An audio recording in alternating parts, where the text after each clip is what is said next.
Maha baik, kini saatnya kami hendak mendengar kebenaran firman-Mu. Kami percaya bahwa waktu ini adalah waktu yang terbaik untuk menerima isi hati Tuhan yang mengubahkan kami, yang mengobarkan cinta kami kepadamu Elohim Yahweh. Buatlah setiap kami mengerti betapa karyamu menunjukkan kebesaran-Mu. Cakrawala menceritakan kemuliaan-Mu, kebesaran dan keagungan. Biar setiap kami dicelikkan oleh kuasa Roh Kudus untuk melihat kemuliaan Tuhan yang hidup, yang dahsyat, yang membuat kami mengambil keputusan untuk taat kepada Tuhan secara radikal. Bapa, kami sambut firman-Mu dengan penuh syukur, dengan kerinduan, di dalam nama Tuhan Yesus Kristus. Haleluya. Bersama kita katakan amin, amin. Haleluya. Silakan duduk Bapak Ibu, saudara-saudara yang terkasih di dalam Tuhan. Haleluya. Semua bersuka cita pagi ini Bapak Ibu. Haleluya. Bapak Ibu, saudara-saudara yang terkasih di dalam Tuhan, beberapa minggu belakangan ini para astronom dikagetkan dengan tamu atau kunjungan tamu yang langka, yaitu kunjungan dari komet yang ketiga yang dinamai Three Eye Atlas. Three Eye Atlas, yaitu objek antar bintang ketiga. Setelah beberapa waktu yang lalu manusia mengetahui ada objek yang melewati sistem tata surya kita, dan ini yang ketiga. Sebuah komet yang datang dari ruang angkasa, di luar dari tata surya kita. Ia bukan berasal dari tata surya kita, tetapi tidak tahu dari tata surya mana. Dan kemungkinan besar berasal dari tata surya yang tidak pernah dikenal oleh manusia. Para ilmuwan menyebutnya interstellar object. Interstellar object. Benda antar bintang ketiga yang melintasi tata surya. Dan kemungkinan di bulan Desember akan berada di titik yang terdekat dengan sistem tata surya kita. Komet ini datang dari jauh, dari sistem bintang yang manusia tidak tahu. Ia meluncur dengan tanpa suara, melewati ruang hampa yang tiada berujung. Lalu Bapak Ibu, perlahan-lahan komet ini kemudian menjauh dan kembali masuk di antara kegelapan antar galaksi yang menjadi misteri dalam kehidupan manusia. Namun Bapak Ibu, di balik keheningannya ada pelajaran rohani yang begitu luar biasa yang dapat kita tangkap. Pelajaran rohani apa yang dapat kita tangkap? Begini Bapak Ibu, bahwa setiap ciptaan, bahkan yang datangnya dari tata surya yang kita belum kenal, semua berjalan dengan setia menurut hukum dan lintasan yang Tuhan sudah tetapkan. Jadi benda-benda di langit itu bergerak pada lintasan yang sudah ditetapkan oleh Elohim Yahweh. Tidak melenceng, tidak berhenti, dan tidak keluar dari orbitnya. Begitu saya membaca Bapak Ibu, saya membaca tentang 3i Atlas ini Bapak Ibu. Memang banyak orang yang memprediksi dan mengatakan itu adalah space. Itu adalah pesawat ruang angkasa dari makhluk asing. Kalau saya tidak memikirkan ke situ, itu adalah komet. Memang bentuknya unik Bapak Ibu. Bentuknya unik. Dan saya mempercayai bahwa Elohim Yahweh yang menciptakan semuanya itu dengan keteraturan. Saya membaca kisah atau semua yang ditulis dan saya menyambungkannya dengan firman Tuhan. Dan saya terkagum dengan Elohim Yahweh Bapa di surga. Mazmur 19 ayat 2 mengatakan, langit menceritakan kemuliaan Allah. Dan aku cuma melihat kemuliaan Allah yang begitu hebat. Cakrawala memberitakan pekerjaan tangannya. Semua yang diciptakan Tuhan dalam semesta ini. Bintang-bintang antar galaksi yang mengorbit, yang bergerak dalam jalurnya. Kalau bukan tangan Tuhan yang menciptakan, semua akan saling bertabrakan. Saya mengagumi Elohim Yahweh. Dan saya berkata, aku mencintaimu Tuhan.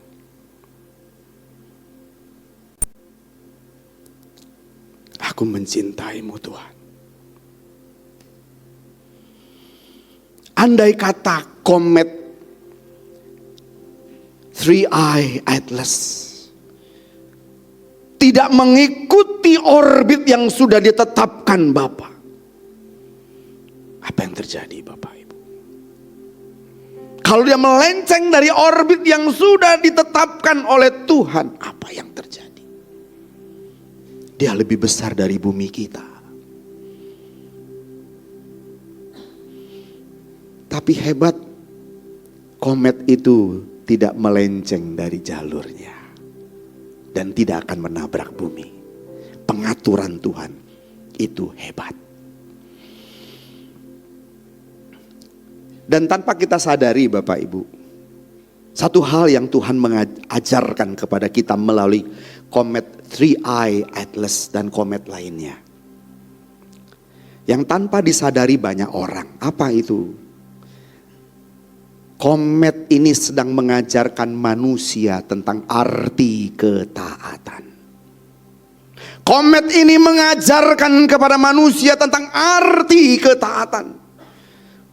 Tidak ada komet yang melenceng memberontak dari jalur yang sudah Tuhan tetapkan. Tidak ada yang melenceng dari orbit yang sudah Tuhan tetapkan Bapak Ibu. Dan saya mau mengatakan bahwa kita semua yang hadir di sini Bapak Ibu juga memiliki orbit. Ada jalur yang sudah Tuhan rancangkan bagi kita. Ada Pak. Hanya memang jalurku, orbitku dengan jalur orbit Bapak Ibu berbeda. Kita punya jalannya masing-masing. Tuhanlah yang menentukan orbit kita. Kalau kita keluar dari jalur orbitnya Tuhan, yang terjadi adalah kehancuran dalam hidup kita. Nah, manusia seringkali ingin keluar dari jalur atau orbit yang sudah Tuhan tetapkan.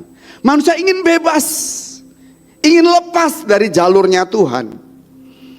Padahal sekali lagi, kalau kita keluar dari jalur Tuhan, berarti kita kehilangan hidup, kita kehilangan arah menuju langit baru dan bumi yang baru.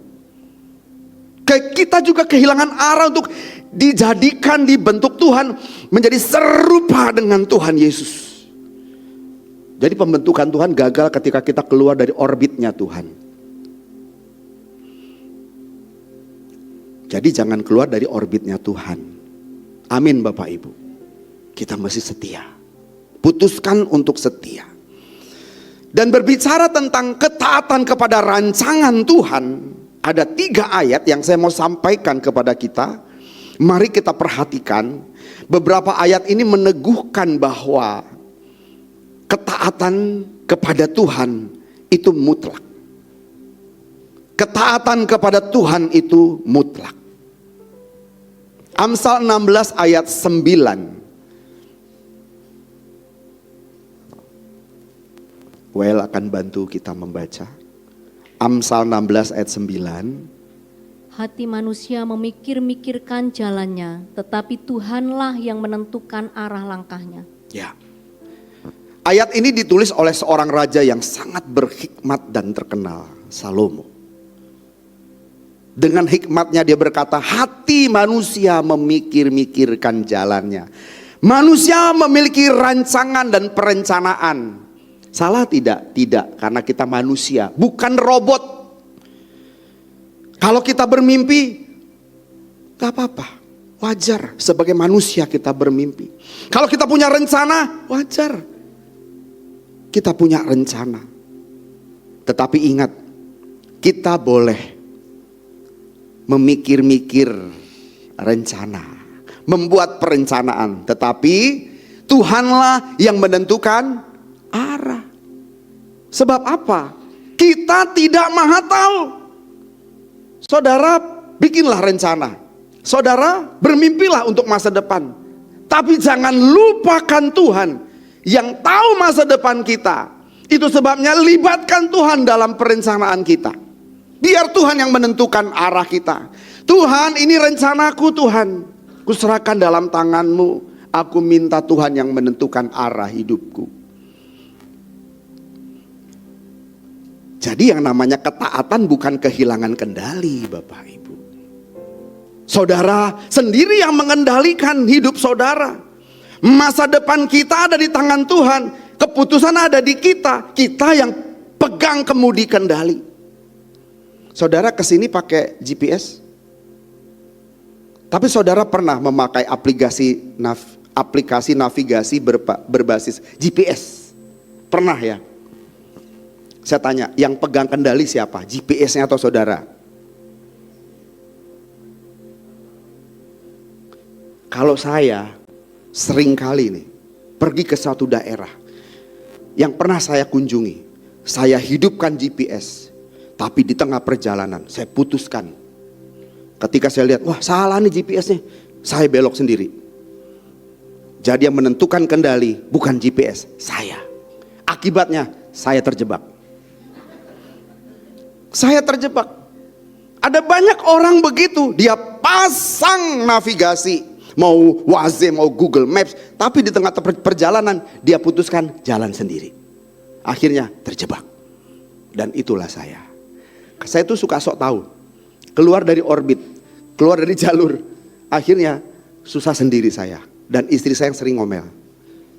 Makanya ikutin. Suaranya juga begitu. Enggak, suara istri saya enggak begitu. So tahu sih lo gitu. Tapi ngomongnya enggak begini, maksudnya ya dia ketawa aja. Ngapain pasang GPS? Kadang-kadang gitu kita merasa lebih tahu kan ya. Karena kita udah hafal. Kita hafal lah, apalagi teman-teman yang lahirnya di Bekasi. Ari-arinya ditanam di Bekasi. Bahkan ada hari-harinya dilepas di kali. Jadi enggak nyasar dia tahu jalan. Tahu daerah Bekasi, tahu sampai ke pojok-pojok tahu. Cuma kadang-kadang dia pakai Waze juga untuk ngelihat kemacetan. Tapi begitu jalan, Waze-nya nggak diikutin, jalan sendiri. Sebenarnya kita boleh bermimpi, boleh merencanakan. Sebab kita bukan robot, tapi ikutilah navigasinya Tuhan. Sebab apa? Kita tidak tahu masa depan. Di depan ada apa kita nggak tahu. Makanya ikuti navigasi Tuhan. Amin.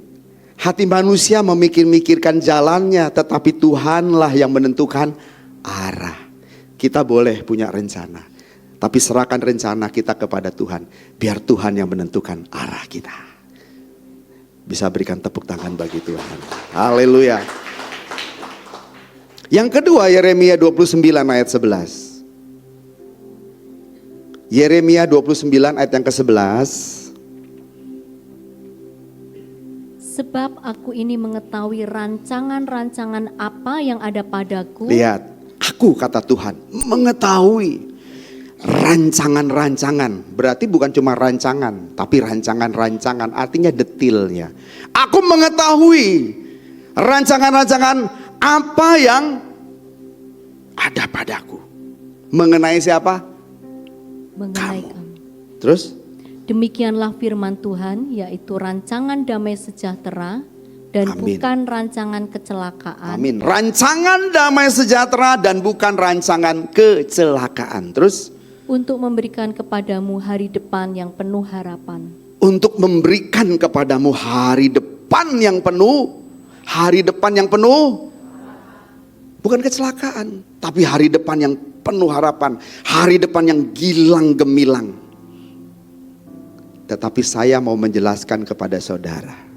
Bapak Ibu tahu ketika Tuhan menyampaikan firman-Nya ini kepada Nabi Yeremia, untuk bangsa Israel, saudara tahu apa yang sedang terjadi oleh bangsa ini. Bangsa ini sedang diseret, ditawan, dibuang ke Babel. Hidup bangsa ini sedang kacau berantakan, Bapak Ibu. Lalu ayat ini diberikan. Pertanyaannya, apakah bangsa Israel punya masa depan? Ketika bangsa Israel sedang ditawan, diseret menuju ke Babel, menjadi tawanan, menjadi hamba, menjadi budak di sana. Suami dan istri pisah, orang tua dan anak pisah. Belum dipisahkan oleh karena kematian atau dipisahkan oleh hal yang lain, sakit penyakit dan seterusnya, kelaparan dan seterusnya. Bangsa Israel sedang ada di dalam keadaan yang genting, kacau. Tapi firman Tuhan datang apa? Aku ini mengetahui rancangan-rancangan. Kata rancangan di sini bagus banget artinya. Dari bahasa Ibrani. Makasyafot. Makasyafot. Sama-sama katakan makasyafot. Makasyafot. Jadi rancangan itu adalah makasyafot, yang artinya desain. Desain. Dan blueprints. Cetak biru ilahi. Jadi Tuhan berkata, ada padaku cetak biruku tentang kamu, tentang bangsa ini. Tetapi masalahnya bangsa ini sedang ada dalam kekacauan, sedang ada dalam kegelapan. Tidak ada kepastian dengan masa depan. Tetapi rancangan Tuhan tetap memimpin bangsa Israel kepada kehidupan yang gilang gemilang. Kita kan sudah tahu ceritanya, Bapak Ibu. Kalau kita yang ada di sana pada saat itu, percaya nggak bahwa rancangan Tuhan itu rancangan yang penuh dengan damai sejahtera dan gilang gemilang? Percaya nggak, Bapak? Kalau saudara hari ini sedang ada dalam kegelapan, kehilangan pekerjaan, ditipu orang, ditinggal pacar, coba. Lagi dalam kegelapan, percaya nggak saudara bahwa Tuhan punya blueprint atas hidup saudara? Rancangan Tuhan tuh indah. Percaya nggak? Nah, bangsa Israel mengalami itu. Sesungguhnya Bapak Ibu, apapun masalah hidup kita hari ini, amin, belajarlah setia dari komet apa tadi? 3i Atlas. Dia tetap berada di jalurnya Tuhan. Menuju apa? Menuju, dia harus melewati satu jalan yang gelap, tapi dia tetap di jalurnya Tuhan. Taat dia. Dia mengikuti rancangannya Tuhan. Jadi sekalipun kita berada dalam kegelapan sekalipun, ingat Tuhan punya blueprint atas hidup saudara dan saya. Dan blueprintnya Tuhan itu bukan bukan untuk menghancurkan kita. Blueprintnya Tuhan itu adalah rancangan damai sejahtera yang gilang gemilang bagi kita. Dan buktinya bangsa Israel terpelihara nggak Bapak Ibu? Dibuang ke Babel, balik lagi. Datang Jenderal Titus pada tahun 70, dihancurkan Yerusalem. Hancur Yerusalem itu. Diusir, di diaspora, dicerai-beraikan bangsa itu. Makanya sempat kosong di sana. Makanya jadi perebutan dengan bangsa lain, gitu kan? Kemudian ada orang yang benci banget bangsa Israel. Bangsa itu belum kembali ke tanah leluhurnya. Dia ada di Eropa dan sekitarnya. Muncullah yang namanya Hitler. Dihajar habis orang-orang Israel, orang-orang Yahudi itu. 6 juta orang Yahudi dibantai oleh Hitler. Coba, bangsa ini ada hari ini? Bangsa itu ada hari ini? Berikan tepuk tangan bagi Elohim ya. Ada padaku blueprint atas bangsa ini. Rancangan yang penuh damai sejahtera. Hari ini dia jadi bangsa yang jaya. Dikirim rudal, zut, nyampe nggak? Ribuan rudal dengan hulu ledak yang luar biasa, nggak nyampe. Kalau dikirim ke Pulau Jawa, rencananya mau dikirimnya sebetulnya ke Serpong, nyampenya di Harapan Indah dan sekitarnya. Gak ada yang nangkis. Coba kalau lihat ketika mereka dibuang ke Babel, ada masa depan gak? Ketika dihajar habis oleh Hitler, ada masa depan gak? Tuhan berkata, ada padaku blueprint atas bangsa ini. Elohim Yahweh itu hidup Bapak Ibu. Cintailah dia. Melalui putra tunggalnya Tuhan Yesus. Dia hidup. Dan Tuhan punya blueprint atas hidup saudara. Apapun masalahmu, sesusah apapun hidupmu, seberat apapun jalan hidupmu, Tuhan punya blueprint. Dan blueprintsnya itu adalah rancangan yang penuh dengan damai sejahtera. Filipi 2 ayat 13. Filipi 2:13. Karena Allah lah yang mengerjakan di dalam kamu baik kemauan maupun pekerjaan menurut kerelaannya. Bapak Ibu bicara ketaatan. Bicara ketaatan. Melalui ayat ini Paulus menegaskan bahwa ketaatan itu bukan sekedar usaha kita sendiri. Bukan. Tetapi hasil kerja Roh Kudus yang ada di dalam diri saudara. Makanya dikatakan karena Allah lah yang mengerjakan di dalam kamu Hoenergon dari kata energo, energeo.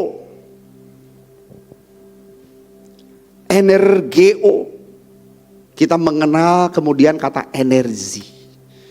Tuhan yang memberikan kuasa. Tuhan yang memberikan kuasa, Tuhan yang memberikan energi. Supaya apa? Supaya kita bisa tetap taat. Memang kita yang memutuskan untuk taat.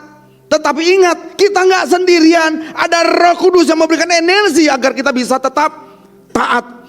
Agar kita bisa tetap pada orbitnya Tuhan. Tetap di jalurnya Tuhan. Ya kita berusaha, kita pegang kendali, kita putuskan. Aku mau taat. Saudara bukan taat sendiri. Saudara gak ngerjain sendiri. Ada Roh Kudus yang ada di dalam diri saudara yang memberikan energi, memberikan kuasa agar kita bisa tetap taat. Saudara tahu dari mana energinya komet itu? Komet bisa bergerak terus melintasi jagat raya. Dari mana? Energinya dari mana? Manusia kemarin melihat three eyes atlas itu warnanya bercahaya. Dia punya energi untuk bergerak. Tuhan yang memberikan energi. Dan kalau kita bisa taat, kita nggak bisa menyombongkan diri. Kenapa? Aku bisa taat. Karena Tuhan memberikan energi dalam diriku untuk bisa taat. Tanpa Tuhan aku nggak bisa taat. Amin Bapak Ibu. Artinya segala kemuliaan tetap bagi Tuhan. Kalau kita bisa hidup saleh kudus, karena Tuhan jugalah yang memberikan energi kepada kita. Kita bisa taat, bisa saleh, bisa kudus. Dan benar-benar serupa dengan Tuhan Yesus. Bukan usaha kita. Kita yang pegang kendali. Dan kita serahkan kendali kita kepada Tuhan. Kita pegang kendali. Karena aku tidak tahu arahku ke depan. Aku ikutin arah Tuhan saja. Tapi kita yang pegang kendali. Kita yang pegang kendali. Coba saudara. Kapal layar. Kapal layar itu bisa bergerak karena apa? Kalau anginnya dari arah barat, bisakah kapal itu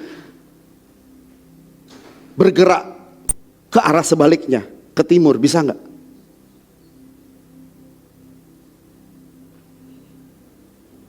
Kalau angin itu datang dari arah utara, bisakah kapal itu bergerak ke arah utara? Bisa Bapak Ibu. Siapa yang pegang kendali? Amin. Saudara nggak percaya apa yang saya katakan? Kita bisa mengarahkan kapal kita kemanapun. Amin. Angin bertiup, tapi kita yang mengendalikan. Tapi kita nggak tahu ke depan bagaimana. Itu sebabnya kita menyerahkannya kepada Tuhan. Dan ikuti rancangan Tuhan. Ikuti kehendak Tuhan. Allah memberi daya, dorongan. Tetapi kita yang harus menyetujui arah dan menyesuaikan dengan kehendak Tuhan. Amin saudara. Sampai di sini paham saudara? Paham. Apa yang saya katakan berat Bapak Ibu? Berat enggak? Beratnya siang-siang Pak. Yang ngantuk saya kasih permen. Serius, mau permen. Tapi saya lihat dulu mana yang ngantuk. Cek dulu ada permennya enggak ya. Jangan-jangan enggak ada lagi ya. Ada masih. Bapak Ibu,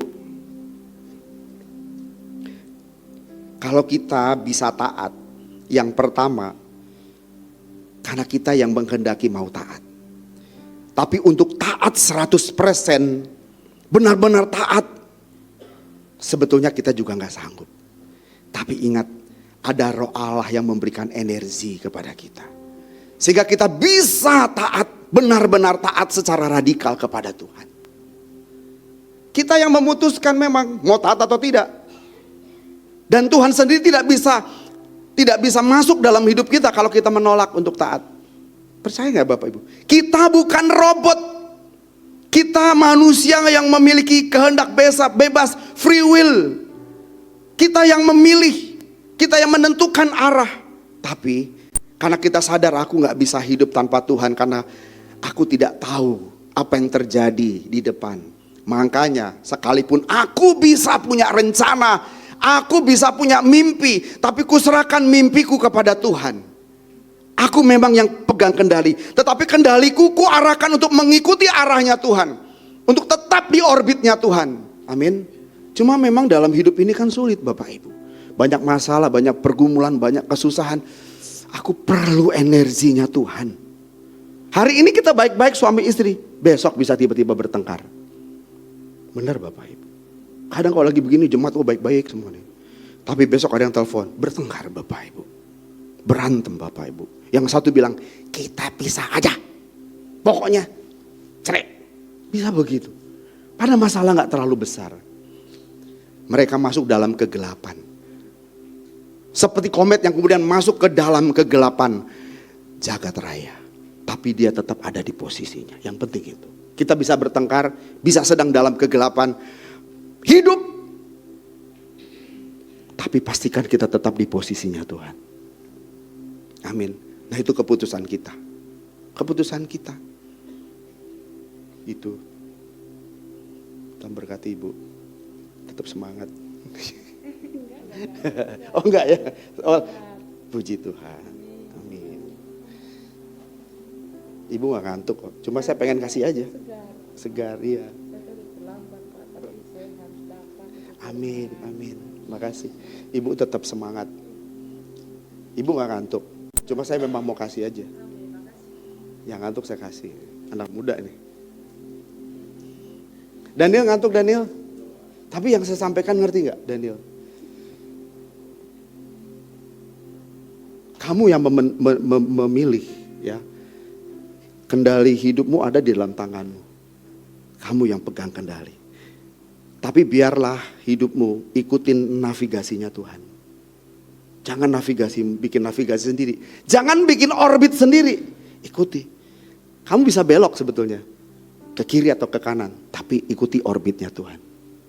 Ikuti jalurnya Tuhan. Maka hidup kita tidak akan celaka. Keluar dari orbit Tuhan, celaka hidup kita.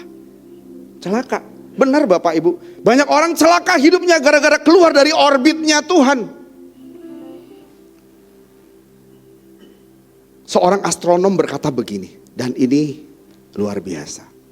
Komet tidak memilih jalannya sendiri. Dia mengikuti gravitasi yang menuntunnya menuju tujuan akhirnya. Cuma kita nggak tahu tujuan akhirnya kemana. Kalau kita tujuan akhirnya langit baru, bumi baru, serupa dengan Tuhan Yesus.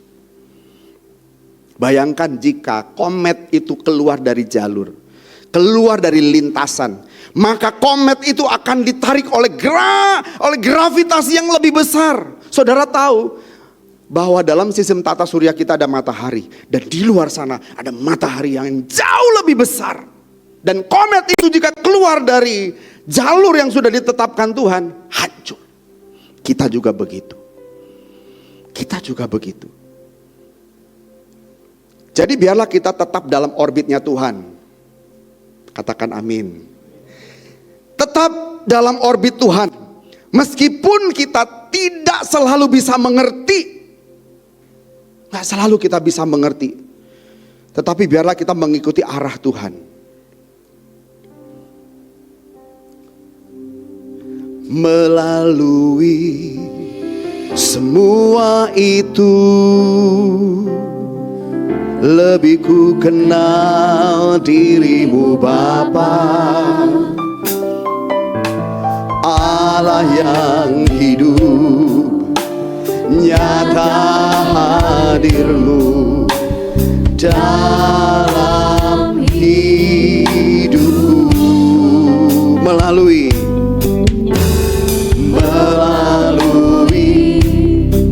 semua itu, lebih ku alami kasih-Mu Bapa Elohim Yahweh. Ya Bapa yang baik, yang selalu menyertai kita. Amin. Bapak Ibu, gak semua dalam hidup kita ini kita bisa pahami, tidak. Gak bisa. Ketika kita sedang dalam pergumulan yang berat,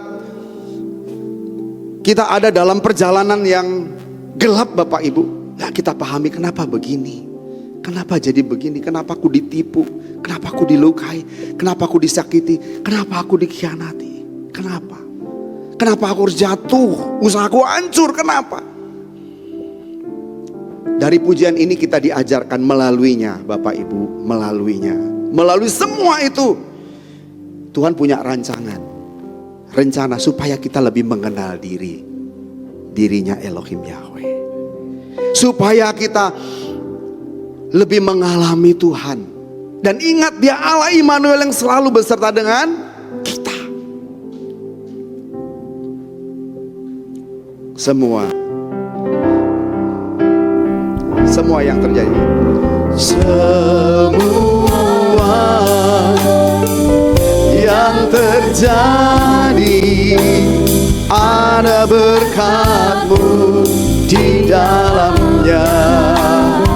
Itulah rancangan Tuhan. Itulah rancangan-Mu. Demi apa? Demi hidup kekal.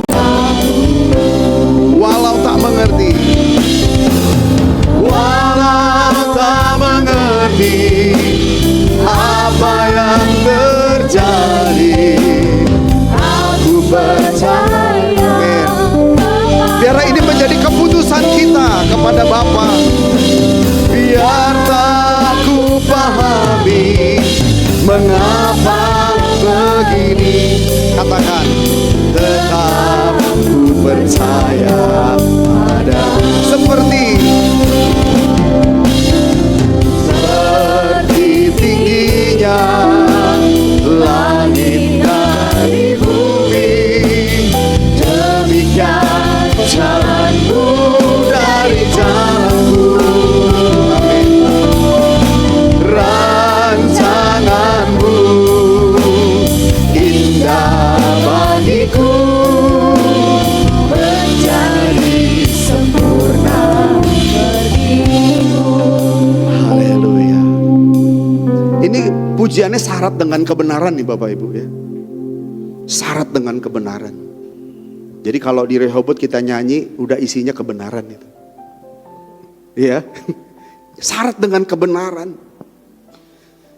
Jadi kalau kita memutuskan untuk taat, taat itu merupakan bukti kepercayaan penuh kepada Tuhan.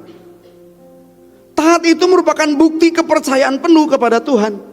Kalau kita lihat ke Komet tadi ya, sepertinya kita harus belajar dari Komet. Komet itu, Komet 3i Atlas itu percaya banget dia pada gaya gravitasi yang tidak kelihatan yang terus membawanya bergerak. Ada tenaga yang diberikan Elohim Yahweh itu terus bergerak dan dia mengikuti arah dan selalu ada pada jalurnya atau orbitnya. Sebenarnya kita pun mesti begitu. Kalau kita percaya kepada Tuhan, percaya itu merupakan ketaatan, maksudnya ketaatan itu merupakan kepercayaan penuh. Seperti Komet percaya saja dia jalan terus. Jadi kalau tidak bisa taat, kalau kita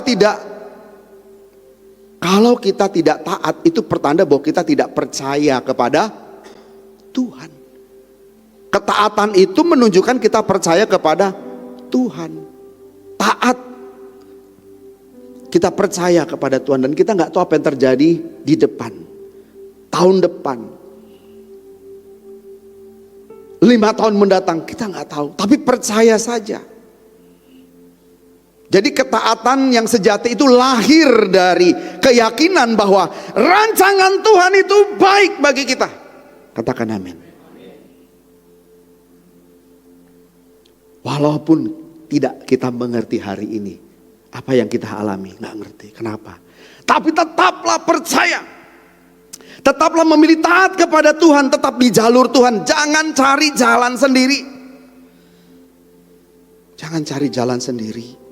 Ada masalah, sakit, penyakit, kesulitan, penderitaan, apapun jangan usahakan cari jalan sendiri. Diam saja.